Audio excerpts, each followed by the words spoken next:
I lived in Iraq till I was 6 years old, so I was born in Baghdad. Never went to school there, but went through the Saddam era and left in 1997 for Jordan, where I lived there for a year. And then from there we took off and came to England. Yaser Kasim, the son of an Iraqi car salesman, has a life story very different to that of most of the hundreds of professional footballers who play in the English leagues.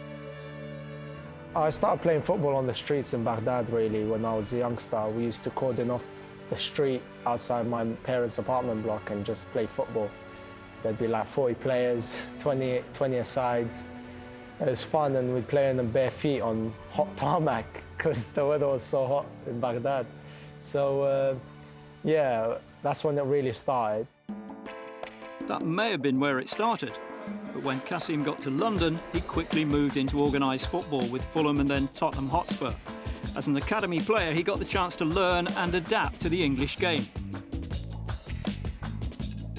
It was a big challenge to get into a club. I was really young and I went to Fulham, and it didn't really work out with Fulham, but when I went to Tottenham, thankfully it worked out there. From a young age, I started going after school twice a week to their training centres and have a game on a Saturday. And it was enjoyable, and I learned quite a lot.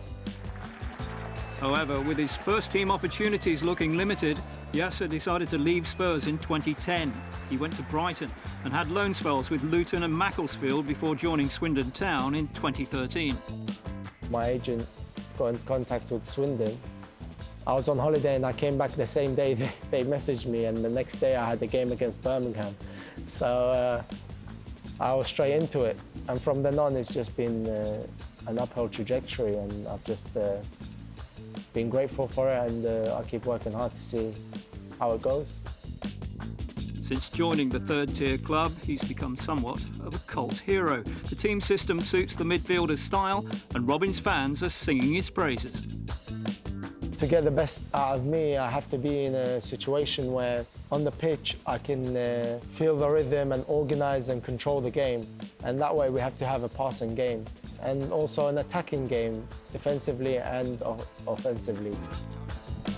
Last October, Kasim was offered the chance to play for the Iraq national team, but he turned it down so he could focus on establishing himself at Swindon before taking on another new challenge.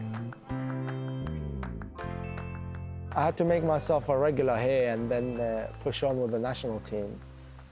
Thankfully, I had the opportunity to go back with them for the final game of the Asian qualifiers against China. So I decided it was time to play my heart out, because Iraq is very important to me and the national team is very important to me. And to give something back to the Iraqi people would make me very happy. Kasim's presence in that game against China helped Iraq qualify for next year's AFC Asian Cup.